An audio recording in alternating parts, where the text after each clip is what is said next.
ગતિની ચર્ચા કરીએ છીએ વિદ્યાર્થી મિત્રો ત્યારે છે સામાન્ય સંજોગોમાં કેવા સંજોગોમાં પદાર્થ ગતિમાં છે એ આપણે સમજવું પડે.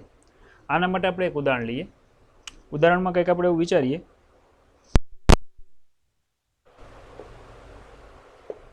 કે આ કોઈ એક રોડ છે.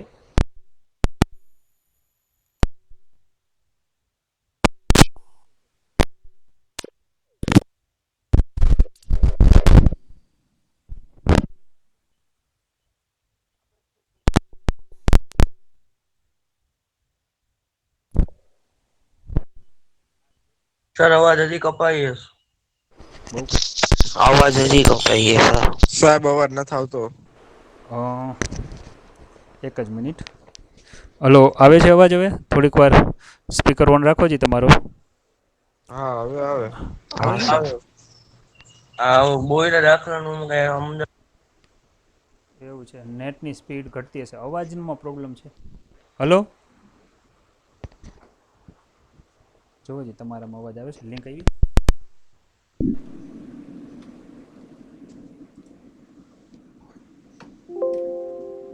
હલો, સેન્ડ કરી તમને.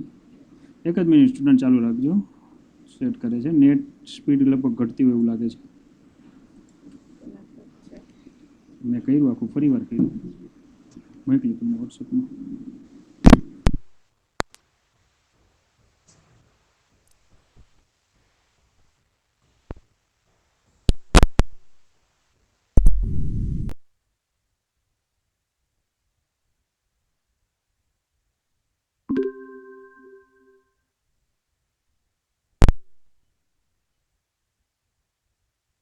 છે ટુડે છે ને, ના કાલનું, કાલ રવિવાર સ્કૂલ ચાલુ આવે છે. ક્લિયર આવે છે? હલો સ્ટુડન્ટ, હા આવે છે અવાજ. પહેલેથી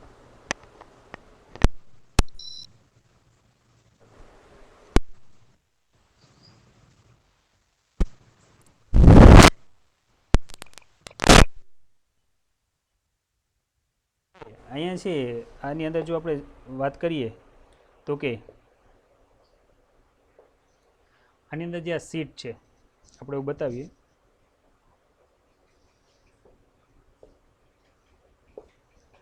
કે અહીંયા છે કોઈ આ સીટ ઉપર કોઈ એક વ્યક્તિ બેઠેલ છે. આ વ્યક્તિ બેઠેલ છે. સામેની સીટ ઉપર છે અહીંયા કોઈ એક વસ્તુ પડેલી છે. ધારી લ્યો કે કોઈ એક બેગ પડેલી છે એવું વિચારીએ.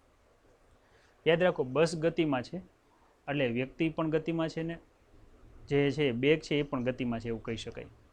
પરંતુ છે જ્યારે છે આ જ વ્યક્તિ આ બેગને જોશે ત્યારે વ્યક્તિને બેગ કેવી લાગશે? તો કે સ્થિર લાગશે. હવે રસ્તા ઉપર કોઈ એક બીજો વ્યક્તિ ઊભો છે, એ છે આ બેગને જોવે છે ત્યારે આ વ્યક્તિને બેગ કેવી લાગશે? તો કે ગતિમાં લાગશે. ખાસ આપણે એ સમજીએ કે વસ્તુ તો એક જ છે. એક વ્યક્તિને જે વસ્તુ સ્થિર લાગે છે એ જ વસ્તુ બીજા વ્યક્તિને કેવી લાગે છે? ગતિમાં. એનો અર્થ એવો થયો તમારે ગતિનું વર્ણન કરવું હોય તો તમારે રેફરન્સની જરૂર પડે. એટલે આપણે અહીંયા છે સાપેક્ષ, રિલેટિવ, બરાબર, એની વિશે વાત કરવી પડે. તો ખાસ કરીને જો ગતિની વ્યાખ્યાયિત કરવી હોય તો આ રીતે વ્યાખ્યાયિત કરી શકાય કે જ્યારે કોઈ પદાર્થ અથવા કોઈ વસ્તુ બીજા પદાર્થની સાપેક્ષે અથવા બીજી વસ્તુની સાપેક્ષે બીજા પદાર્થની સાપેક્ષે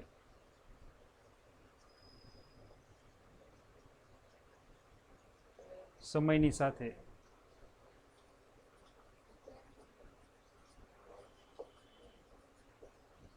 પોતાનું સ્થાન બદલે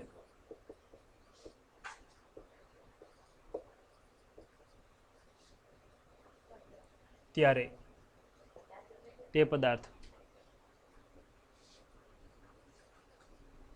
ગતિમાં છે તેમ કહેવાય.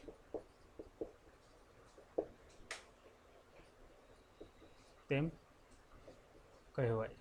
ઓકે, તો જ્યારે કોઈ પદાર્થ બીજા પદાર્થની સાપેક્ષે, જો ખાસ એક આ શબ્દ જરૂરી છે, સમયની સાથે પોતાનું સ્થાન બદલતો હોય ત્યારે આ પદાર્થ છે એ ગતિમાં છે એવું આપણે કહી શકીએ. એટલે કે ગતિ છે એ કેવો ખ્યાલ છે? જો વાત કરીએ બરાબર, તો કે ગતિ છે એ આપણે દર્શાવી શકીએ. ગતિ છે એ સાપેક્ષ ખ્યાલ છે,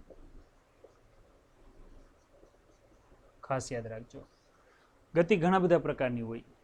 જો કોઈ પદાર્થ છે વર્તુળ માર્ગે સતત ભ્રમણ કરતો હોય, જો આ રીતે, બરાબર, જેમ કે છે સૂર્યની આસપાસ પૃથ્વીની ગતિ, તો આવી ગતિને આપણે વર્તુળાકાર ગતિ કહીએ છીએ. વર્તુળાકાર ગતિ કહી શકો.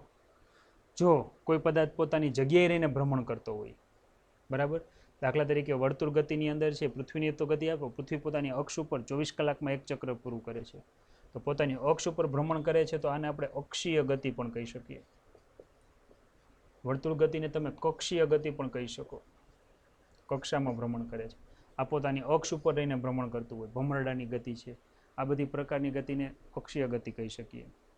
આપણે મોબાઈલ છે જ્યારે છે વાઇબ્રેટ મોડમાં હોય ત્યારે જે ધ્રુજારી આવે, જેને આપણે કંપન કહીએ છીએ, બરાબર, તો આવી ગતિને કંપન અથવા તો છે વાઇબ્રેટ મોશન તરીકે છે ઓળખવામાં આવે છે.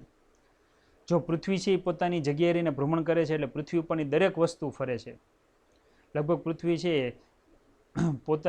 પોતાની અક્ષ ઉપર કલાકમાં કંઈક છે ઘણા બધા કિલોમીટર છે સ્પીડથી ગતિ કરે છે. ચોક્કસ મને આંકડો ખ્યાલ નથી, પણ લગભગ 1500 કે 1600 કિલોમીટર પ્રતિ કલાકની ઝડપે પૃથ્વી પોતાની અક્ષ ઉપર રહીને ભ્રમણ કરે છે. હવે જો આટલી બધી સ્પીડથી ભ્રમણ કરે છે, છતાંય વસ્તુ આપણને બધી કેવી દેખાય છે? સ્થિર. શા માટે? કારણ કે આખી પૃથ્વી ફરે એટલે પૃથ્વી પરની તમામ વસ્તુ ફરે. પણ વસ્તુ તો એકાબીજાની સાપેક્ષે સ્થિર લાગે, પણ જો પૃથ્વીની બહારથી કોઈ આપણને જુએ તો આપણે બધા શેમાં લાગીએ? ગતિમાં લાગીએ. એટલે કે કહી શકાય ગતિ છે એ સાપેક્ષ ખ્યાલ છે. આવી જે ગતિ છે આ ગતિને ચાક ગતિ કહેવાય છે.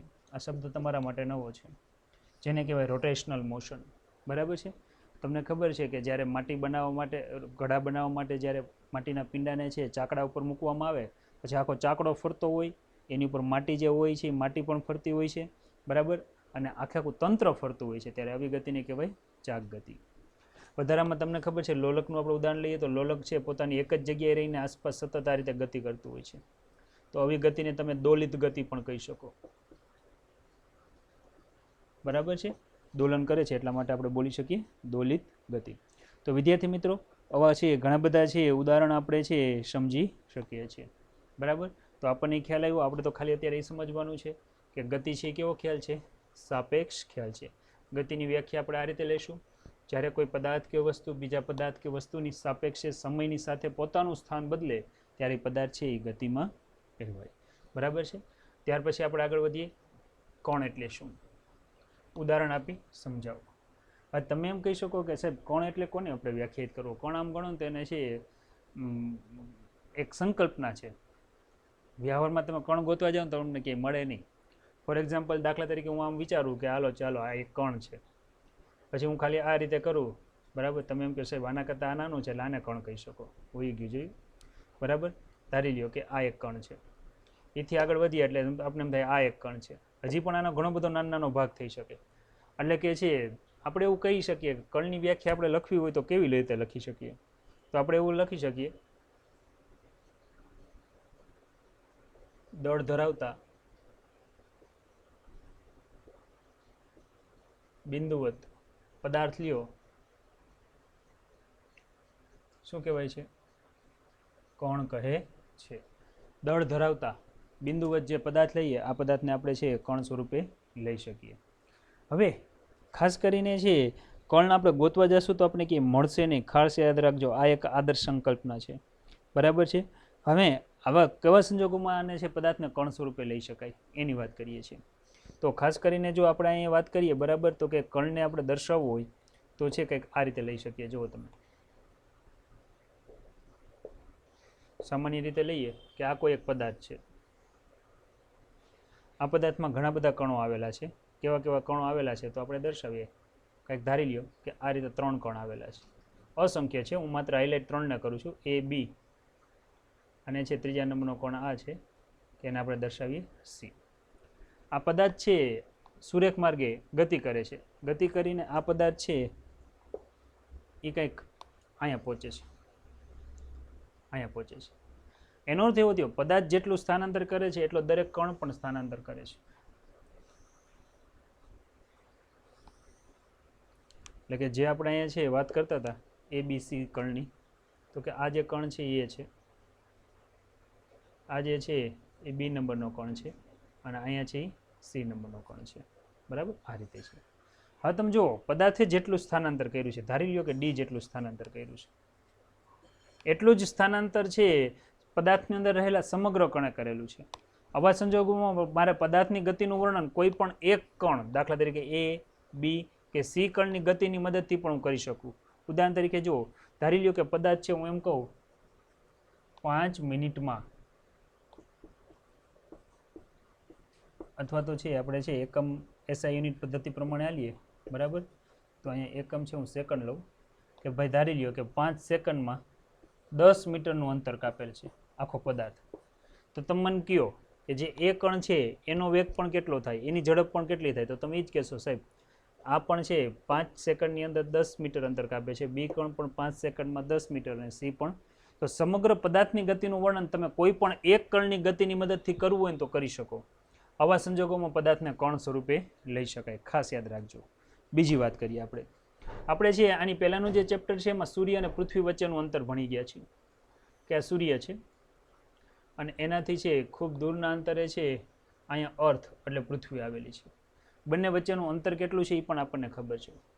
ખાસ યાદ રાખજો, અંતર જે હજારો લાખો કિલોમીટર છે એવું કહી શકાય. ખાસ કરીને તમને કહી દઉં તો કે પૃથ્વી છે એની જે ત્રિજ્યા છે એ 6400 કિલોમીટર છે રેડિયસ. એનો અર્થ એવો છે કે પૃથ્વી છે એનો એક છેડોથી અથવા તો આ જે અંતર છે આર એ 6400 છે, તો આખો એનો ડાયામીટર લ્યો તો બમણો થઈ જાય એટલે 12800 થાય. 6400 વત્તા 6400 એટલે કેટલા થાય? 12800 કિલોમીટર.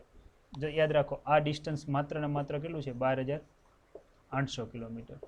એની સાપેક્ષે જે આ બંને વચ્ચેનું અંતર છે એ આપણે ભણ્યા હતા લગભગ 10⁹ કિલોમીટરના ફોર્મમાં છે. આ જે ડિસ્ટન્સ છે એ 12800 ગણો એટલે 10⁴ કે 10⁵ કિલોમીટર છે. એના કરતાં જો ખૂબ મોટું થયું. આવા સંજોગોમાં જ્યારે છે સમગ્ર બ્રહ્માંડમાં હું એમ કહું કે પૃથ્વી અને સૂર્ય કેવડા છે, તો તમે એમ કહી શકો છો બ્રહ્માંડની સાપેક્ષે ગણો તો પૃથ્વી એક નાનો કણ કહી શકો. તો આવા સંજોગોમાં તમે પૃથ્વી અને સૂર્યને કણ સ્વરૂપે લઈ શકો. અથવા તો એમ કહી શકો કે પૃથ્વી અને સૂર્ય વચ્ચેનું અંતર છે હજારો કિલોમીટર છે, આની સાપેક્ષમાં છે સૂર્ય અને પૃથ્વીને તમે કણ સ્વરૂપે લઈ શકો. એટલે કે કણને પણ તમારે દર્શાવવું હોય તો અહીંયા છે એક શબ્દ વળી પાછો આવે છે અને કયો આવે છે? સાપેક્ષ.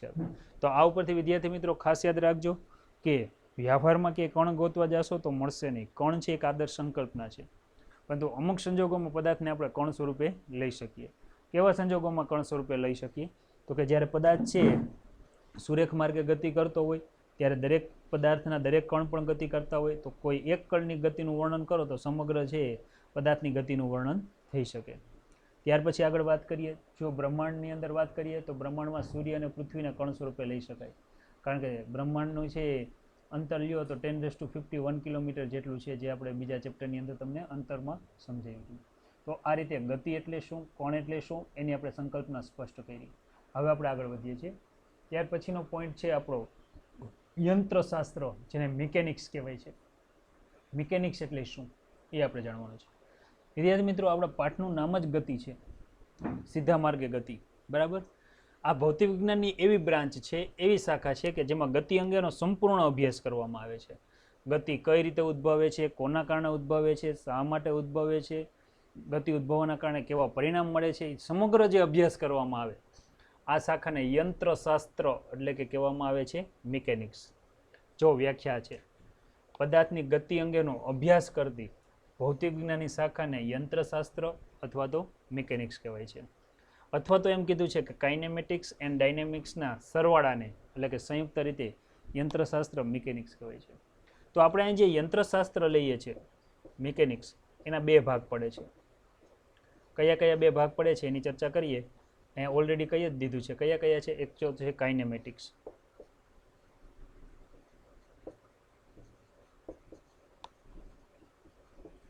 જે બીજો જે ભાગ પડે છે એને કહેવાય છે ડાયનેમિક્સ, બરાબર? તો છે કાઇનેમેટિક્સ અને ડાયનેમિક્સમાં શું ફેર છે એની વાત કરી છે. કાઇનેમેટિક્સમાં માત્ર ગતિને જ અભ્યાસ કરવામાં આવે. ગતિ શું કામ ઉદ્ભવે છે, ગતિના કારણે કેવા પરિણામ મળે છે, એની કોઈ પણ પ્રકારની ચર્ચા નથી કરવામાં આવતી, માત્ર ગતિની. ફોર એક્ઝામ્પલ આપણે ઉદાહરણ લઈએ કાઇનેમેટિક્સનું તો કંઈક આવું થશે. જો દાખલા તરીકે આપણું જૂનું જાણીતું ઉદાહરણ, આ કોઈ વૃક્ષ ઉપર ફળ છે, ફળ નીચે પડે છે, તો ફળ જેવું નીચે પડે એટલે આપણે એ જ માપવાનું રહ્યું. ફળ છે, ફળ નીચે પડે ત્યારે આ ઘટના બની, આ ઘટના ઉપરથી આપણે એનો વેગ માપીએ, પ્રવેગ માપીએ, એટલે કે આ ગતિની ચર્ચા કરી. અહીંયા એવી ચર્ચા નથી કરવાની ગતિ શા માટે ઉત્પન્ન થઈ. હવે આપણને ખબર છે ગતિ ઉત્પન્ન થવાનું કારણ શું છે? ગુરુત્વાકર્ષણ બળ. શું કામ બળ લાગ્યું, કેવી રીતે લાગ્યું, એનો કોઈ અભ્યાસ નહીં. માત્ર ને માત્ર શેનો અભ્યાસ કરવાનો? ગતિનો જ. બીજું એક ઉદાહરણ તમને સમજાવું. દાખલા તરીકે કોઈ એક રોડ ઉપર છે, કાર ગતિ કરે છે. ચાલો આ કોઈ એક કાર છે, ફોર એક્ઝામ્પલ 30 મીટર પ્રતિ સેકન્ડની સ્પીડથી ગતિ કરે છે. તો અહીંયા જ્યારે સુરેખ માર્ગ ઉપર કાર ગતિ કરતી હોય બરાબર, ત્યારે છે ગતિ દરમિયાન છે એનો વેગમાં વધારો થતો હોય, ઘટાડો થતો હોય, પ્રવેગ ઉત્પન્ન થતું હોય, એવી ચર્ચા કરવાની છે. ગતિ શા માટે ઉત્પન્ન થાય છે એની કોઈ ચર્ચા નથી કરવાની. આવી જે શાખા છે, આવી શાખાને કહેવામાં આવે છે કાઇનેમેટિક્સ, જેને કહેવાય છે શુદ્ધ ગતિ વિજ્ઞાન. વ્યાખ્યા આવી બનશે, ભૌતિક વિજ્ઞાનની જે શાખામાં પદાર્થની ગતિના કારણોની, શું કામ ઉત્પન્ન થાય છે કારણોની ચર્ચા કર્યા સિવાય માત્ર ગતિનું જ વર્ણન કરવામાં આવે તો તેને કહેવામાં આવે છે શુદ્ધ ગતિ વિજ્ઞાન. ખ્યાલ આવી ગયો? આ રીતે આને દર્શાવવામાં આવે છે. ઉદાહરણ આપું કે કોઈ એક વૃક્ષ ઉપરથી ફળ ઉપરથી નીચે પડે છે ત્યારે છે એ 5 મીટરનું અંતર 2 સેકન્ડમાં કાપે છે. તેનો વેગ કેટલો હશે તો તમે સીધું મૂકી શકો, અંતર છેદમાં સમય એટલે 5 સેકન્ડ છેદમાં 2, 5 મીટર છેદમાં 2, એટલે તમે સીધું જેમ કહી શકો કે 2.5 મીટર પ્રતિ સેકન્ડ એટલો આનો વેગ હશે. તમે વિચાર કરો આમાં ક્યાંય ગતિ હુકામ ઉત્પન્ન થઈ એની આપણે ચર્ચા કરી નથી. ધારી લ્યો કે કોઈ એક રસ્તા ઉપર કાર ગતિ કરે છે, પ્રારંભિક વેગ તેનો છે 30 મીટર પ્રતિ સેકન્ડ છે. 10 સેકન્ડમાં વેગ ઘટીને 10 મીટર પ્રતિ સેકન્ડ થઈ જાય છે, તો ઉત્પન્ન થતો પ્રવેગ કેટલો હોય? પહેલો વેગ કેટલો છે? 10. અંતિમ વેગ કેટલો છે? પહેલો વેગ 30, અંતિમ વેગ કેટલો છે? 10. કેટલી સેકન્ડમાં ફેરફાર થયો? 10 સેકન્ડમાં. તો તમને ખબર છે જો તમે વેગમાં થતો ફેરફારને છેદમાં સમય લ્યો એટલે તમને કંઈક નવીન રાશિ મળશે, જેને આપણે કહીએ છીએ પ્રવેગ. તો આવા બધા પ્રશ્નોની ચર્ચા કરવામાં આવે તો આ શાખાને કહેવામાં આવે છે શુદ્ધ ગતિ વિજ્ઞાન. ચાલો આગળ વધીએ. ગતિ વિજ્ઞાન, ડાયનેમિક્સ કોને કહેવાય એની થોડીક વાત કરી લઈએ. જે આગળ વાત કરી એના કરતાં વિરુદ્ધ છે. ભૌતિક વિજ્ઞાનની જે શાખામાં પદાર્થની ગતિની ચર્ચા ઉપરાંત ગતિ માટે જવાબદાર કારણો તથા ગતિ વસ્તુના ગુણધર્મ સહિત કરવામાં આવે. શું કામ ગતિ ઉત્પન્ન થાય, બરાબર, પદાર્થ કેવા છે તો એની ગતિ કેવી હોય. ફોર એક્ઝામ્પલ જો અહીં ઉદાહરણ લઈએ, જો આ કોઈ એક વર્તુળાકાર પદાર્થ સુરેખ માર્ગે ગતિ કરે છે, કોઈ એક પદાર્થ આવો છે આ ગતિ કરે છે. તમને ખબર છે વધારે ગતિ કેવા પ્રકારના પદાર્થની થશે? તો કે આ પદાર્થની વધારે થશે, આની થશે નહીં, કારણ કે એનો આકાર, આના કંઈક ગુણધર્મો અલગ અલગ હોય છે. ફોર એક્ઝામ્પલ બીજી વાત કરું, બરાબર છે, દાખલા તરીકે છે કોઈ એક વસ્તુ છે, ફોર એક્ઝામ્પલ આપણે ક્રિકેટ બોલ લઈએ. આ ક્રિકેટ બોલને ખડબચડી સપાટી હોય એની ઉપર તમે ગતિ કરાવો, સુરેખ સપાટી હોય એના ઉપર ગતિ કરાવો, તો સુરેખ સપાટી હોય એમાં ગતિ વધારે થાય, અહીંયા છે ગતિ અવરોધાય. તો એના ગુણધર્મો, એના કારણો છે એ બધી આપણે ચર્ચા કરવાની થાય.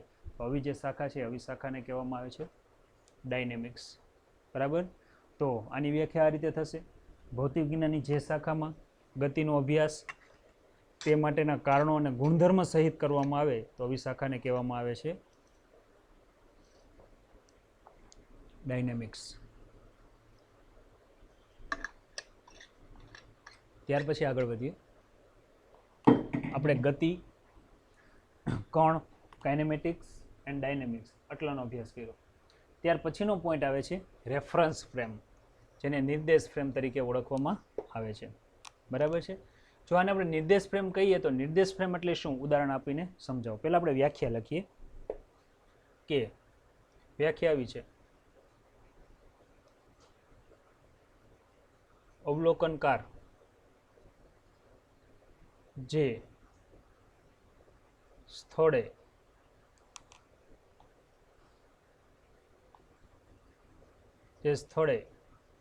અને જે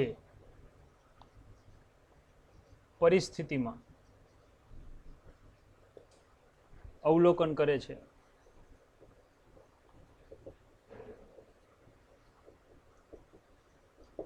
તેને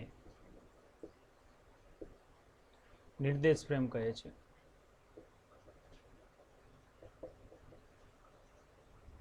કહે છે. જે સ્થળ અને જે પરિસ્થિતિ, આવો શબ્દ આવ્યો. બરાબર. આના આધારે છે ગતિનું વર્ણન છે એ સરળતાથી કરી શકાય છે. કઈ રીતે તમે જો, આપણે છે હમણાં જ એક ઉદાહરણ બસનું લીધું હતું. જો તમે જો આ બસનું. હવે અત્યારે અહીંયા અવલોકનકાર તરીકે જ્યારે બસ છે અમુક વ્યક્તિ ગતિ કરે છે તો જે અહીંયા અવલોકનકાર બેઠો છે એ સીટ ઉપર બેઠો છે, તો એના માટે નિર્દેશ ફ્રેમ શું થાય? સ્થળ અને પરિસ્થિતિ. સ્થળ શું છે? તો કે છે બસ છે. પરિસ્થિતિ કેવી છે? તો કે ગતિ કરતી બસ છે. તો એનો અર્થ એવો થયો કે બસમાં બેઠેલ વ્યક્તિ માટે નિર્દેશ ફ્રેમ થશે ગતિ કરતી બસ. ખાસ યાદ રાખીએ, ગતિ કરતી શું આવશે? બસ આવશે. જ્યારે છે રોડ ઉપર ઊભેલો વ્યક્તિ, રોડ ઉપર એટલે પૃથ્વી ઉપર ઊભો છે એવું કહી શકાય, એના માટે નિર્દેશ ફ્રેમ શું થશે? એ પૃથ્વી ઉપર ઊભો છે એટલે પૃથ્વી થશે સ્થળ તરીકે. અને પૃથ્વી એને કેવી દેખાય છે? તમે બે પૃથ્વી ઉપર ઊભા હોય તો આપણે પૃથ્વી સ્થિર જ લાગવાની છે. બરાબર. તો આપણે યાદ રાખશું સ્થિર પૃથ્વી. એનો અર્થ એવો થયો ગતિનું વર્ણન કરવા માટે નિર્દેશ ફ્રેમ સૌથી અગત્યનો ભાગ ભજવે છે. ફરીવાર વ્યાખ્યા બોલું છું કે અવલોકનકાર જે સ્થળ અને જે પરિસ્થિતિમાં અવલોકન કરે તેને કહેવામાં આવે છે તેની નિર્દેશ ફ્રેમ. ઉદાહરણ તરીકે ગતિ કરતી બસમાં જો કોઈ વ્યક્તિ બેઠેલો હોય તો એના માટે નિર્દેશ ફ્રેમ થશે ગતિ કરતી બસ. અને આ જ વસ્તુને જ્યારે રોડ ઉપરથી કોઈ વ્યક્તિ જોતો હોય ત્યારે એના માટે નિર્દેશ ફ્રેમ થશે સ્થિર પૃથ્વી. તો વિદ્યાર્થી મિત્રો, તમારે પણ છે આજે જે કંઈ હોમવર્ક કરવાનું થાય હું તમને જે આટલું આપું છું એ બધું વ્યાખ્યા મુજબ તૈયારી કરજો. હજી આ બધું ફંડામેન્ટલ ચાલે છે. બરાબર છે. જે ચેપ્ટરની પ્રસ્તાવના જેને કહેવાય એમાં જ હજી આપણે આટા મારીએ છીએ. બરાબર. આ બધી માહિતીઓ છે તમને PDF સ્વરૂપે મળશે, પણ ઉદાહરણ થકી તમે એને સમજજો અને યાદ રાખજો એટલે તમને યાદ રહી જશે. આ નિર્દેશ ફ્રેમ તમને સમજાવી દીધું. આમાં તમે ઉદાહરણ જે મેં બતાવ્યું કે ધારી લ્યો કે કોઈ ગતિ કરતી બસની અંદર વ્યક્તિ બેઠો છે, તેની સામેની સીટ ઉપર બેગ પડેલી છે. તો વ્યક્તિ જ્યારે છે બેગને જોવે છે ત્યારે વ્યક્તિ અવલોકનકાર તરીકે બને છે અને વ્યક્તિ માટે નિર્દેશ ફ્રેમ થશે ગતિ કરતી બસ. આ જ બેગને જ્યારે છે રોડ ઉપરથી ઊભેલ કોઈ વ્યક્તિ જોવે ત્યારે આ વ્યક્તિ અવલોકનકાર તરીકે વર્તે છે અને છે પોતાને માટે નિર્દેશ ફ્રેમ થશે સ્થિર પૃથ્વી. તો આ રીતે છે નિર્દેશ ફ્રેમના પ્રશ્નોના જવાબ તમારે લખવાના છે. ત્યાર પછી છે આવે છે પથ લંબાઈ એટલે શું? ઉદાહરણ આપી સમજાવો. વિદ્યાર્થી મિત્રો, પથ લંબાઈ, પથ એટલે રસ્તો, રસ્તાની લંબાઈને આપણે એક બીજું શબ્દ વાપરીએ છીએ નામ અંતર. વ્યાખ્યા બધાને આવડે છે. બરાબર ને? ધારી લ્યો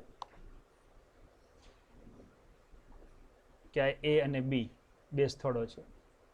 બે સ્થળો વચ્ચેનું અંતર કંઈક છે, ધારી લ્યો 5 મીટર છે. હવે અહીંથી કોઈ વ્યક્તિ ગતિ કરીને A થી B સ્થળે જાય છે તો વ્યક્તિ દ્વારા કપાયેલું અંતર કેટલું થાય? તમે કહો 5 મીટર થાય. હું એમ કહું ચાલો પથ લંબાઈ કેટલી થાય? પથ એટલે રસ્તાની લંબાઈ કેટલી થાય? તો પણ કેટલી થાય? 5 મીટર. તો હવે પથ લંબાઈની તમારે જો વ્યાખ્યા બનાવવી હોય તો સરળતાથી બની શકે. બરાબર છે? તો શું બનાવશો વ્યાખ્યા? બોલો જી આનો.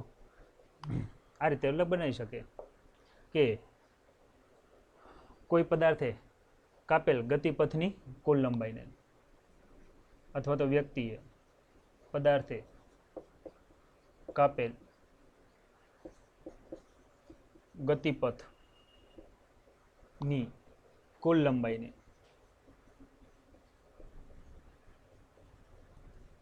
શું કહેવાય છે? કુલ લંબાઈને પથ લંબાઈ કહે છે.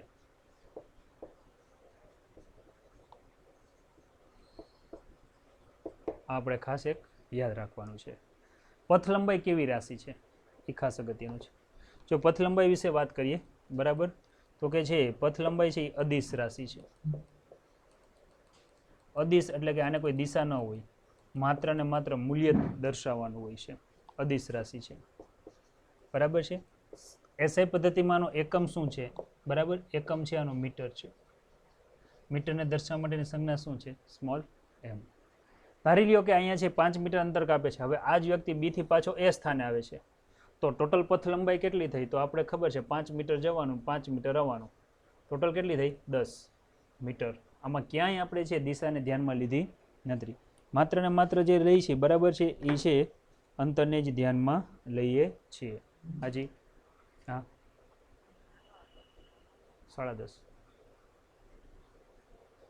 બરાબર. તો આ રીતે આને છે આપણે દર્શાવી શકીએ છીએ. હવે જો આગળ વધીએ તો કે પથ લંબાઈ, ત્યાર પછી છે યાદ રાખજો પથ લંબાઈ હંમેશા ધન જ હોય, કોઈ દી ઋણ ન હોય. બરાબર છે. અને શૂન્ય તો હોય જ નહીં, તો એને આપણે અંતર જ ન કાપતું હોય તો આપણે એને પથ લંબાઈ 0 બોલીએ, પણ હકીકત એને વ્યાખ્યાયિત કરી શકાય નહીં. ત્યાર પછી જો આપણે વાત કરીએ, બરાબર, તો કે સ્થાનાંતર એટલે શું, આનું આપણે ઉદાહરણ સમજવું છે. સ્થાનમાં થતા ફેરફારને સ્થાનાંતર કહેવાય. સ્થાનમાં થતા ફેરફારને શું કહેવાય છે? સ્થાનાંતર તરીકે ઓળખવામાં આવે છે. કોના સ્થાનમાં? વ્યક્તિના સ્થાનમાં, પદાર્થના સ્થાનમાં, આ તે વગેરે. આપણે એ જ ઉદાહરણ રાખીએ એટલે તમને છે એ જ મગજમાં બેસે. બરાબર. જેમ કે તમે જો આ એ છે, આ બી સ્થાન છે. હવે અહીંથી છે કોઈ પદાર્થ છે અથવા કોઈ વ્યક્તિ ગતિ કરીને સામેના સ્થાને પહોંચે છે. કેટલું અંતર કાપે છે? આપણે એમ કહીએ 5 મીટર અંતર કાપે છે. તો પદાર્થ દ્વારા થયેલું સ્થાનાંતર કેટલું? જો અહીંયા 0 મીટર અંતર હતું, ખાસ યાદ રાખજો. અહીંયા કેટલું છે? 5 મીટર. બરાબર. તો આને આપણે છે આ રીતે આપણે એને દર્શાવી, આ રીતે આપણે આને છે દર્શાવી શકીએ.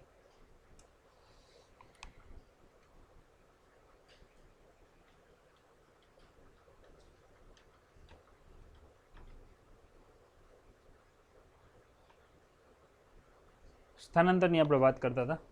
બરાબર. તો સ્થાનાંતર એટલે કે આપણે કીધું કે સ્થાનમાં થતા ફેરફારને આપણે સ્થાનાંતર કહી શકીએ. ઉદાહરણ તરીકે દર્શાવીએ. બરાબર. તો કે અહીંયા આપણે એવું ઉદાહરણ લીધું હતું કે એક એ સ્થાન છે, બી સ્થાન છે. આ 0 મીટર અંતર છે. બી સ્થાને પહોંચીએ એટલે ટોટલ 5 મીટર અંતર થાય છે. કોઈ એક વ્યક્તિ છે, બરાબર છે, સામેની દિશામાં છે આ ડાયરેક્શનમાં ગતિ કરે છે. તો પદાર્થના સ્થાનમાં થતો ફેરફાર કયો થયો? તો સ્થાનાંતરની વ્યાખ્યા આવી છે. સ્થાનાંતર બરાબર અંતિમ સ્થાન માઇનસ પ્રારંભિક સ્થાન. હવે અંતિમ સ્થાન કેટલું છે? તો કે 5 મીટર. પ્રારંભિક સ્થાન કેટલું છે? 0. તો વ્યક્તિ દ્વારા થયેલું સ્થાનાંતર કેટલું થયું? 5 મીટર. ચાલો હવે તમને કંઈક આવા પ્રશ્ન ઉત્પન્ન થાય કે સાહેબ હવે ન્યા ગયા છે, ત્યાંથી પાછા આવી ગયા, ન્યા ગયા હતા ત્યાંથી પાછા આવ્યા, તો હવે સ્થાનાંતર કેટલું થયું? તો પહેલાં જે જગ્યાએ હતા ભાઈ એ જ જગ્યાએ આવીને ઊભા રહી ગયા છે. તો તમે એમ કહી શકો સૂત્ર મુજબ હાલો, અંતિમ સ્થાન 0 મીટર છે, પ્રારંભિક સ્થાન 0 મીટર હતું, તો સ્થાનાંતર કેટલું થયું? 0 મીટર. એનો અર્થ એવો થયો કે તમે અહીંયા છે 5 મીટર જવાનું ધ્યાનમાં લીધું, 5 મીટર છે આવવાનું ધ્યાનમાં લીધું, જે વિરુદ્ધ દિશા છે એટલે જો વચ્ચે માઇનસ આવશે. આનું સાદુરૂપ તમને ખબર છે કે 5 - 5 બરાબર શું થાય? તો કે 0 થાય. તો આ ઉપરથી તમે એવો અંદાજ લગાડી શકો કે અહીંયા જે કંઈ સ્થાનાંતર મળે છે એ સ્થાનાંતર આપણને કેવું મળ્યું? શૂન્ય. શૂન્ય એટલે તમે દિશા ધ્યાનમાં લીધી છે. તો આ બધી બાબતો તમને એવું દર્શાવે છે કે સ્થાનાંતર છે એ કેવી રાશિ છે? સદિશ રાશિ છે, જેની અંદર છે કઈ કઈ વસ્તુ આવે? તો મૂલ્ય આવે અને શું આવે? દિશા આવે. બરાબર. મૂલ્ય અને દિશા આ બંને દ્વારા છે તમે આને દર્શાવી શકો. ત્યાર પછી આગળ વધીએ. બરાબર. તો કે સ્થાનાંતર છે એ શેમાં દર્શાવાય? તો એનો એકમ શું થાય? મીટર થશે. બરાબર છે. તો આ રીતે છે આપણે સ્થાનાંતરને વ્યાખ્યાયિત કરી શકીએ. ઘણા બધા આમાં સવાલો ઉત્પન્ન થતા હોય છે. કેવા સવાલો ઉત્પન્ન થતા હોય છે આગળ આગળ ચર્ચા કરીએ આપણે થોડીક, કારણ કે આપણે આગળ હજી ઘણી બ્લેન્ક સ્ક્રીન છે એટલા માટે. હવે તમે જુઓ કે ધારી લ્યો કે ગતિમાન પદાર્થનું સ્થાનાંતર અને પથ લંબાઈનું મૂલ્ય સમાન હોય અને ઘણા સંજોગોમાં ન પણ હોય, એ પણ આપણે સમજાવી દઈએ. જો કે આમાં તમને આઈડિયા આવી જ ગયો છે. જોજો બરાબર. એ સ્થાન, બી સ્થાન. આપણું ઉદાહરણ સેમ રહેશે. આ 0 મીટર અંતર છે, આ 5 મીટર અંતર છે. જ્યારે છે કોઈ પદાર્થ એ થી બી સ્થાને પહોંચે છે ત્યારે યાદ રાખજો એ બી અંતર દરમિયાન, બરાબર છે, ટોટલ પથ લંબાઈ હું ગણું તો પથ લંબાઈ તમે એમ કહેશો સાહેબ 5 મીટર છે એ થી બી વચ્ચે. જો હું સ્થાનાંતર ગણું તોય તમે એમ જ કહેશો કે સાહેબ એટલું જ છે. એનો અર્થ એવો થયો કે જ્યારે પદાર્થ સુરેખ માર્ગે ગતિ કરતો હોય એક જ દિશામાં, ત્યારે હંમેશા સ્થાનાંતર અને પથ લંબાઈ બંને સમાન હોય છે. કેવા હોય છે? સમાન. બરાબર છે? આ રીતે તમે એને દર્શાવી શકો. પણ જેમ આપણે સમજાવ્યું એ પ્રમાણે જો વળી પદાર્થ પાછો બી થી એ સ્થાને આવે તો આવા સંજોગોમાં પથ લંબાઈ હું ગણીશ, બરાબર, અદિશ રાશિ છે તો 5 જવાનું 5 આવવાનું ટોટલ 10 મીટર થાય. જો હું આ જ સંજોગોમાં જો હું સ્થાનાંતર ગણું તો 5 જવાનું ને 5 આવવાનું, દિશા ધ્યાનમાં એટલે વિરુદ્ધ દિશા, તો કેટલું થાય? 0 મીટર. તો જ્યારે છે પદાર્થ સુરેખ માર્ગે ગતિ કરતો હોય ત્યારે હંમેશા પથ લંબાઈ અને સ્થાનાંતર સમાન હોય છે. બાકી છે હંમેશા સ્થાનાંતર કરતાં પથ લંબાઈ વધુ હોય છે. જો તમે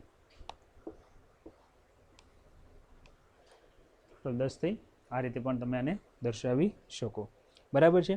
હવે ઘણી વખત એવું પણ બને કે સ્થાનાંતર શૂન્ય હોય પણ પથ લંબાઈ શૂન્ય હોતી નથી. એ તમને સમજાવ્યું કે જો પથ લંબાઈ 5 વત્તા 5 એટલે 10, આવું તમને પૂછાઈ શકે તો તમારે આ ઉદાહરણ આપી દેવાનું. અને આ કેવું થઈ ગયું છે? શૂન્ય. હજી એક બીજું ઉદાહરણ આપું એટલે તમને વધારે ખ્યાલ આવે. ધારી લો કે આ એ સ્થાન છે, અહીંથી પદાર્થ પોતે ગતિ કરે છે આમ, અને બી સ્થાને આવીને ઊભો રહે છે. આ એ થી બી નું આ જે ટોટલ ડિસ્ટન્સ છે ને એ 100 મીટર છે, ખાસ યાદ રાખજો. બરાબર છે? અને બીજી એક વાત એ કહીએ તો કે છે જો એ થી બી નું ડાયરેક્ટ સીધું ડિસ્ટન્સ લઉં ને તો એ માત્ર 20 મીટર જ છે. તો તમે મને કહેશો કે પદાર્થ છે જ્યારે એ થી આ રીતે છે જમ્પ લેતો લેતો છે બી માર્ગે પહોંચે છે ત્યારે કપાયેલ કુલ પથ લંબાઈ કેટલી છે? તમે એમ કહેશો સાહેબ પથ લંબાઈ ગણવા બેસીએ તો સીધું જ થાય, કેટલું થાય? 100 મીટર. પરંતુ આ જ વસ્તુનું જ્યારે તમે સ્થાનાંતર ગણવા બેસો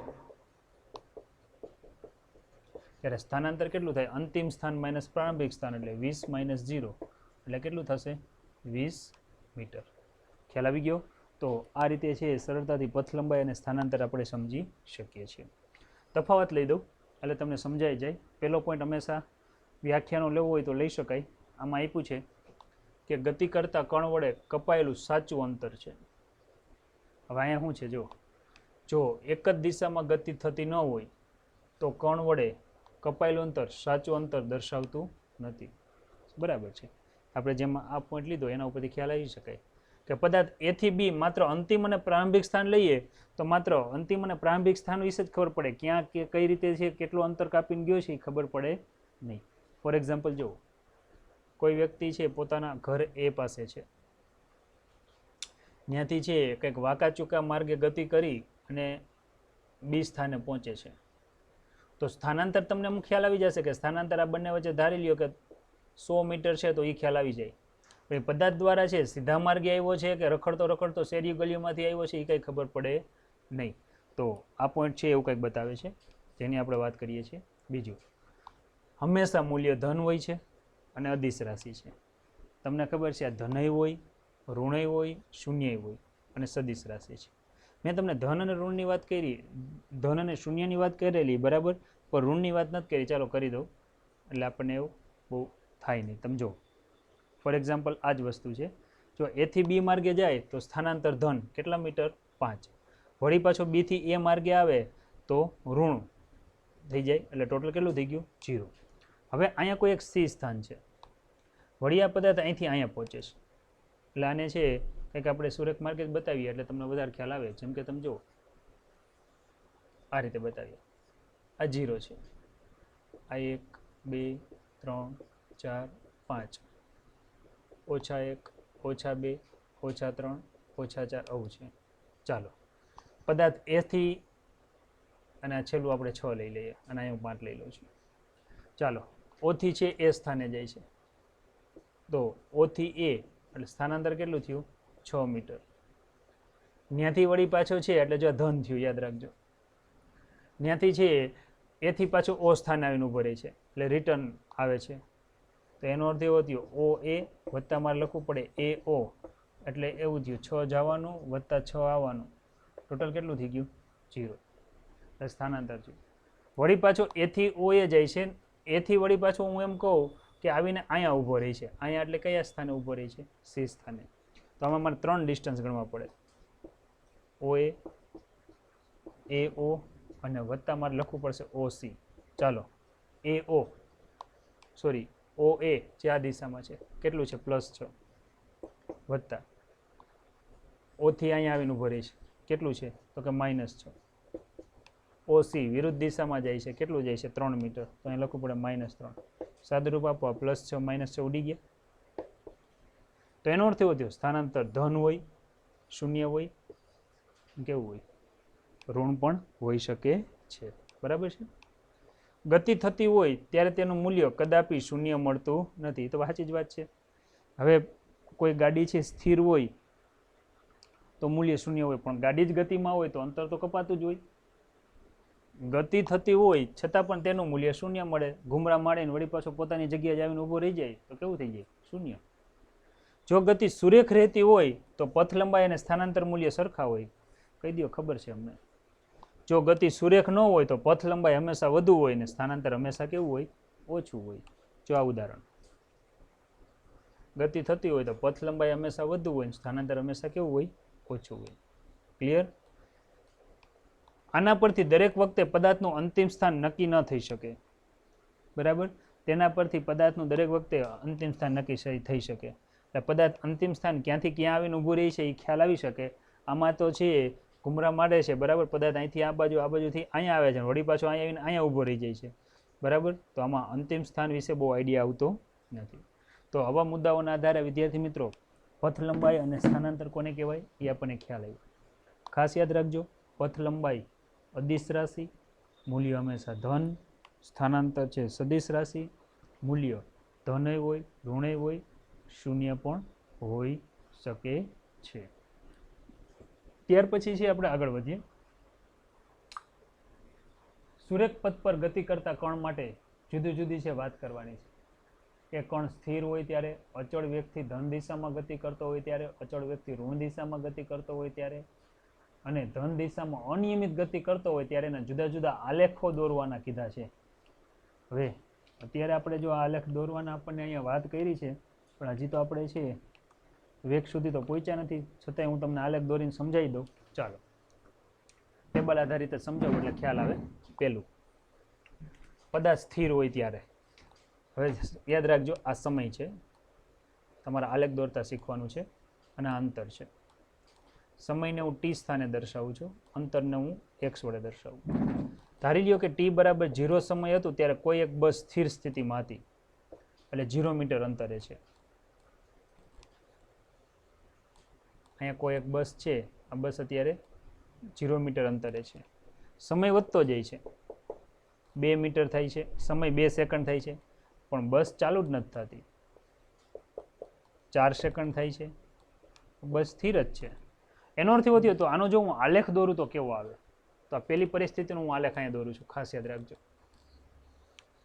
જો અહીંયા હું સમય લઉં છું 0 સેકન્ડ 2 સેકન્ડ 4 સેકન્ડ 6 સેકન્ડ અહીંયા હું અંતર લઉં છું અંતરને આપણે એક્સ વડે દર્શાવીએ છીએ 0 મીટર પછી 2 મીટર 4 મીટર અને 6 મીટર યાદ રાખજો સમય ઇન સેકન્ડ છે એન્ડ ડિસ્ટન્સ ઇન મીટર છે ક્લિયર છે ઓકે ચાલો હું આલેખ દોરું જો તમે પહેલો પોઈન્ટ કયો આવશે કે ભાઈ 0 સેકન્ડે પદાર્થ કયા સ્થાને છે 0 સેકન્ડે પદાર્થ છે 0 મીટર અંતર એટલે અહીંયા છે અથવા તો હું તમને છે આલેખને સુરેખ મારે બતાવવો છે તો હું એવું વિચારું કે ધારી લ્યો કે અહીંથી છે આ 0 થી 10 મીટરનું અંતર છે પણ આજે પણ બસ લીધી એ ક્યાંક અહીંયા ઊભેરી છે હોટલે સ્ટોપ કરી છે એવું વિચારીએ અહીંથી આ જે ડિસ્ટન્સ છે એ હું એવું વિચારું કે 4 મીટરનું ડિસ્ટન્સ છે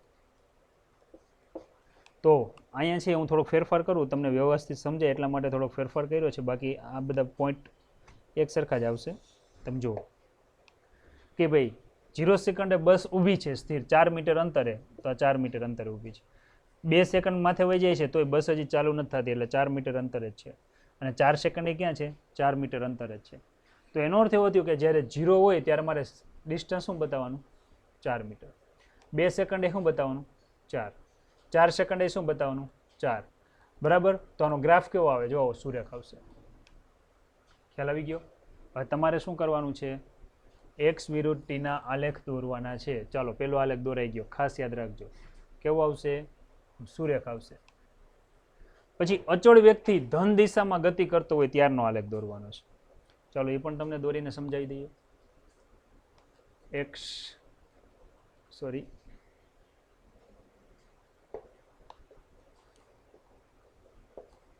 અહીંયા હું લઉં છું સમય અને અહીંયા હું લઉં છું અંતર. મીટરમાં છે, સેકન્ડમાં છે. ચાલો જો 0 સેકન્ડ, 2 સેકન્ડ, 4 સેકન્ડ, 6 સેકન્ડ આ રીતે છે. હવે કોઈ પદાર્થ છે, ધારી લ્યો કે અત્યારે અહીંયા છે, આપણે આ જ ઉદાહરણ આગળ વધીએ. આ 0 મીટર છે, આ 10 મીટર છે. કોઈ પદાર્થ છે અહીંયા જુદા જુદા ગાળા છે, આ 2 મીટર, 4, 6, 8 આ રીતે આપણે દર્શાવીએ. કે ધારી લ્યો કે પદાર્થ 0 સેકન્ડે ક્યાં છે, તો કે 0 સ્થાને છે, બરાબર આ સ્થાને છે. તો એનો અર્થ એવો થયો કે મારે અંતર કેટલું લખવું પડશે? 0. ચાલો 2 સેકન્ડે પદાર્થ હું એમ કહું કે 2 મીટર જેટલું અંતર કાપે છે, અહીંથી અહીંયા સ્થાનાંતર પામે છે, તો અહીંયા આવશે. પછી પાછી 2 સેકન્ડ જાય એટલે ટોટલ 4 સેકન્ડે પાછું 2 મીટરનું સ્થાનાંતર થાય છે, એટલે અહીંયા આવશે.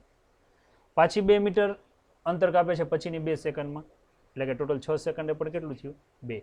એનો અર્થ એવો થયો, હકીકત યાદ રાખજો, મારે અહીંયા 2 લખવાની જગ્યાએ મારે એ લખવું પડશે કે પહેલી 2 સેકન્ડમાં 2, બીજી 2 સેકન્ડમાં 2, પણ પહેલેથી છેલ્લે સુધી હું સરવાળો કરું તો છેલ્લે 4 સેકન્ડમાં કેટલું અંતર કાપવાનું? 2 + 2, એટલે અહીંયા મારે કેટલું લખવું પડે?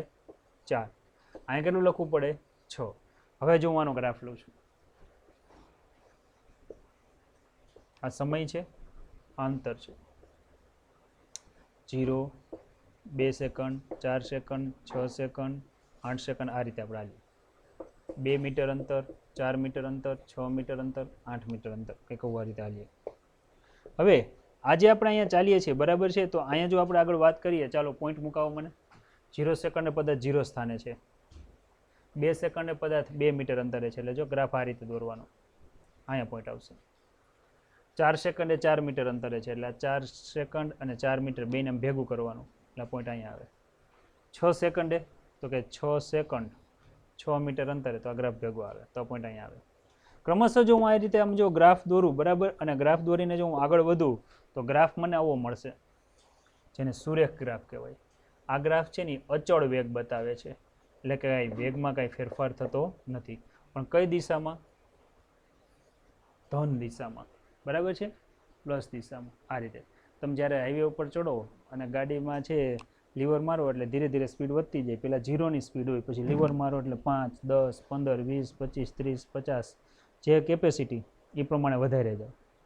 હાઈવે ખાલી છે એટલે સ્પીડ દીધે જ જતા હોય, બરાબર, 60, 70 લગી પહોંચી જાઓ, તો એ વેગ ધન કહેવાય. સમય સાથે વેગ વધે ને ત્યારે ધારી લ્યો તમને આગેથી થોડુંક ડિસ્ટન્સ હોય, દૂરના ડિસ્ટન્સે તમને એવું લાગે છે કે સામે સ્પીડ બ્રેકર હોય એવું લાગે છે, એટલે તરત જ તમારો પગ છે એ બ્રેક ઉપર આવી જશે, અને બ્રેક તમે જ્યારે દબાવશો એટલે સ્પીડ ઘટતી જશે.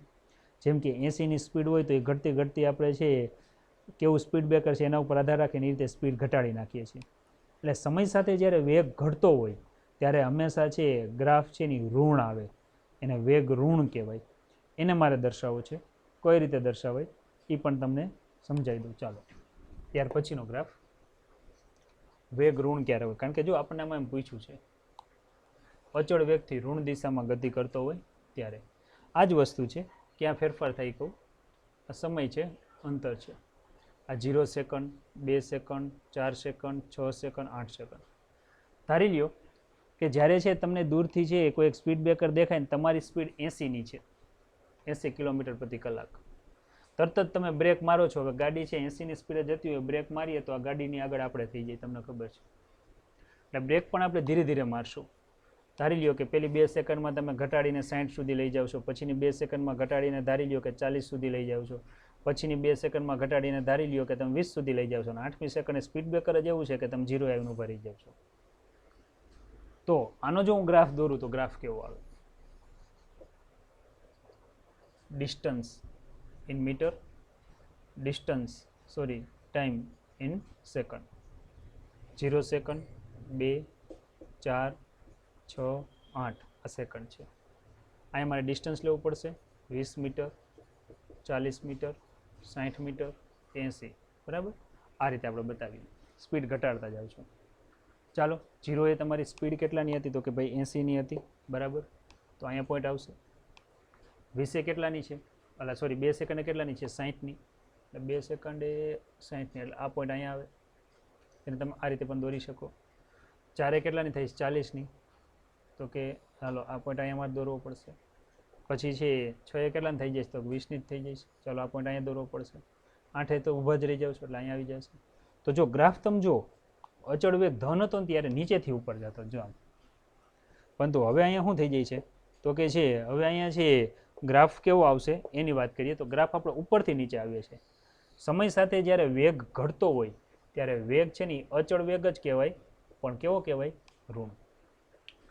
ટપ્પો પડ્યો તો કે હા ને, તો આને આ રીતે તમે દર્શાવી શકો. હજી એક વસ્તુ કંઈક આપણને કીધી છે, ધન દિશામાં અનિયમિત ગતિ કરતો હોય ત્યારે, હવે એ તો આવડે જ ના આવે ભાઈ.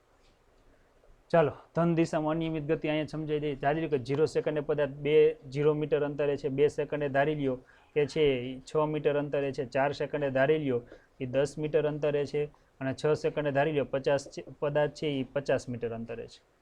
ચાલો હું અહીંયા જ ગ્રાફ દોરી લઉં છું. આ 0 second, 2 second, 4 second, 6 second, 8 second, time in second, distance in metre. હવે તમે જો મારે 0 થી 50 સુધી હાલવાનું છે, મારે 10 ના ગાળા લેવા પડશે. 10 મીટર, 20, 30, 40 અને કેટલી લો? 50. આ ડિસ્ટન્સ ઇન મીટર છે. ઓકે, હવે અહીંયા શું થશે એ જુઓ. પેલો ગ્રાફ તમે જુઓ, 0 એ 0 એટલે પેલો પોઈન્ટ તો અહીં 0 એ 0 આવશે. હાલો હવે 2 સેકન્ડે 6, આ 2 સેકન્ડે 6 હું ક્યાં ગોતવા જઈશ? જો આ 10 છે, આ 0 છે, એટલે લગભગ મારા ખ્યાલથી અહીંયા ક્યાંક પોઈન્ટ આવશે. 4 સેકન્ડે કેટલું છે તો કે 10. હાલો ભાઈ 4 સેકન્ડે અહીંથી અહીંયા છે તો કે અહીંયા આવે છે, એટલે કે 10 થયું. 6 સેકન્ડે કેટલું છે તો 50 થઈ ગયું. 6 સેકન્ડે 50 એટલે જો અહીંથી મારે આમ લઈને આમ દોરવું પડશે. બરાબર? તો મારે છે આનો ગ્રાફ લો ને તો ગ્રાફ આવો આવે. જો અહીંથી પહેલાં અહીંયા જવાનું, પછી ત્યાં જવાનું, પાછું આમ જવાનું. ખ્યાલ આવી ગયો? તો અહીંયા સમય સાથે વેગ વધે છે પણ અનિયમિત વધે છે, એટલે આને અચળ વેગ ન કહેવાય પણ અનિયમિત ધન કહેવાય. કેવો કહેવાય? ધન. અને આ જ રીતે અનિયમિત જો ઘટતો હોય તો આને અનિયમિત કહેવાય, પણ કેવો કહેવાય? ઋણ. ટપ્પો પડ્યો. બરાબર? તો આ રીતે છે પદાર્થનો વેગ ધન ક્યારે હોય, ઋણ ક્યારે હોય, શૂન્ય ક્યારે હોય, આની આપણે સમજૂતી આપવી હોય તો સમજૂતી આપી શકીએ છીએ. તો વિદ્યાર્થી મિત્રો, આજના લેક્ચરમાં આપણે અહીંયા સુધી રાખીએ છીએ. બરાબર છે? હવે પહેલેથી જ આપણે કેટલા પોઈન્ટ ભણ્યા એનું તમને એક રિવિઝન કરાવી દઉં, કારણ કે 5 મિનિટ છે. બરાબર છે? જોઈએ. શરૂઆતનું છે PDF છે જે મેં લખેલું હતું એ લગભગ જતું રહ્યું છે ટેકનિકલ કારણોસર. બરાબર? કારણ કે વચ્ચે એકવાર સ્લાઇડ બંધ થઈ ગઈ હતી. જો સ્ટાર્ટ આપણે કર્યું હતું, ગતિ એટલે શું? અવલોકનકારની સાપેક્ષે સમયની સાથે પદાર્થ પોતાનું સ્થાન બદલે તો પદાર્થ ગતિમાં છે તેમ કહેવાય. તેના તમારે ઉદાહરણ લખવાના. કણ શું છે તો કણ છે ગોતવા જાવ કે મળે નહીં, પરંતુ અમુક સંજોગોમાં પદાર્થને કણ સ્વરૂપે લઈ શકીએ. જેમ કે સમગ્ર બ્રહ્માંડની સાપેક્ષે વાત કરતા હોય ત્યારે પૃથ્વી કે સૂર્ય જેવા પદાર્થોને તમે કણ સ્વરૂપે લઈ શકો. બરાબર? દળ ધરાવતા બિંદુવત પદાર્થને કણ કહેવાય છે. મિકેનિક્સ કોને કહેવાય તો ગતિ અંગેનો સંપૂર્ણ અભ્યાસ કરતી શાખાને મિકેનિક્સ એટલે યંત્રશાસ્ત્ર કહેવાય. માત્ર ગતિની ચર્ચા કરવામાં આવે તો એને છે શુદ્ધ ગતિશાસ્ત્ર એટલે કે કાઇનેમેટિક્સ કહેવાય. અને જો માત્ર ને માત્ર છે પદાર્થની ગતિ ઉપરાંત છે શા માટે ઉત્પન્ન થાય છે તેના ગુણધર્મ સહિત ચર્ચા થતી હોય તો એને ડાયનેમિક્સ કહેવાય છે. અવલોકનકાર જે સ્થળ અને જે પરિસ્થિતિમાં અવલોકન કરે એને નિર્દેશ પ્રેમ કહીએ છીએ. બરાબર? ત્યાર પછી આગળ વધીએ તો કે પદાર્થે કાપેલ ગતિપથની કુલ લંબાઈને પથ લંબાઈ કહેવામાં આવે છે. ત્યાર પછી પદાર્થના સ્થાનમાં થતા ફેરફારને સ્થાનાંતર કહીએ છીએ. સદિશ રાશિ છે, મૂલ્ય ધન, ઋણ, શૂન્ય હોઈ શકે છે. આ બધા ઉદાહરણ છે એના. તફાવત યાદ રાખો એટલે બધું આવડે. ત્યાર પછી જુદા જુદા ગ્રાફ કેવા હોય છે એ ગ્રાફની તમને સમજૂતી આપી છે. તો આજે આપણે છે અહીંયા સુધી રાખશું. કોઈને ડાઉટ્સ હોય તો તે છે પ્રશ્ન પૂછી શકે છે. બરાબર છે? પોતે છે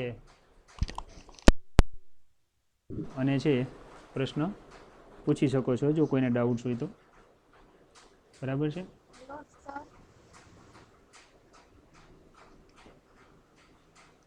હલો, છે કોઈને કઈ પ્રશ્ન?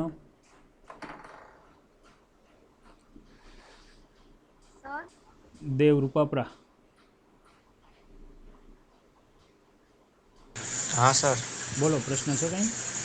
ના ના. નથી એવું છે એમ ને? અભય ના સર. નથી એમ ને. ત્યાર પછી છે રૈયાણી. સર બોલો. તમે આ સ્થાનાંતરના મૂલ્ય સમજાવ્યા ને એ નથી સમજાતું ધન ઋણ નહીં. જો સમય હોય, આપણે દાખલા તરીકે ગાડી લઈને જતા હોય ત્યારે શરૂઆત કરીએ એટલે પહેલાં તો ગાડી સ્થિર હોય ને, એટલે જેમ જેમ સમય સાથે વેગ વધે ને, હલો, જેમ સમય સાથે વેગ વધે ને એમ છે આપણે એવું કહી શકીએ કે વેગ ધન છે. તમારે સ્થાનાંતરના મૂલ્યો સમજવા છે. સર તમે ઉદાહરણ આપ્યા ને એ નથી સમજાતું. સ્થાનાંતરમાં ઉદાહરણ આપણે એવું વિચારી શકીએ, દાખલા તરીકે તમે ઘરેથી સ્કૂલે જાઓ છો, બરાબર, તો ધારી લો કે તમારે ઘર અને સ્કૂલ વચ્ચેનું અંતર 5 કિલોમીટરનું છે, તો તમારા દ્વારા થયેલું સ્થાનાંતર 5 કિલોમીટર થાય. વળી પાછા તમે તમારી ઘરે જ આવી જાઓ છો તો 5 તમે રિટર્ન આવો છો એટલે 5 જવાનું ને 5 આવવાનું, તો ટોટલ સ્થાનાંતર 0 થાય. એટલે સર પાછા આવે એટલે માઇનસ લેવાનું. હા હા, દિશા આવે ને, સ્થાનાંતરમાં દિશા આવે એટલે 5 જવાનું ને 5 આવવાનું, એટલે ટોટલ કેટલું થયું? તો કે 0. સ્થાનાંતર આપણે જે સ્થાને પહેલા ઘરે હતા અત્યારે ઘરે જ ઊભા છીએ એટલે સ્થાનાંતર કેટલું થઈ જશે? 0 થઈ જશે. પણ ખાસ યાદ રાખજો, પથ લંબાઈ 0 નહીં થાય, એ અદિશ રાશિ છે. 5 + 5 એટલે 10 થઈ જશે. હવે તમારું ઘર છે, તમારા ઘરથી જે સ્કૂલની જે દિશા છે એના કરતાં તમે વિરુદ્ધ દિશામાં હાલો છો, તો આવા સંજોગોમાં તમે છે સ્કૂલની ડાયરેક્શન તમે ધન લીધી હતી, વિરુદ્ધ દિશામાં હાલો એટલે એ ઋણ લેવી પડે તમારે. આ રીતે એને સમજી શકાય. ચાલો ત્યાર પછી બીજા કોઈ? વરાળ. ના સર. ડાઉટ્સ હોય તો બોલી જાઓ છોકરાઓ. ત્યાર પછી છે રાજ ચાવડા. નથી ને કાંઈ? પછી છે મહેતા. ના સર. ઓકે.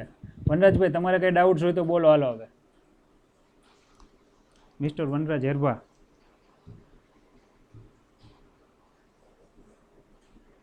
ચાલો લેક્ચર પૂરો કરીએ છીએ અહીંયા, બરાબર. લેફ્ટ થવા માંડો બધા. મેં કીધું મીરાબેન બેઠા છે.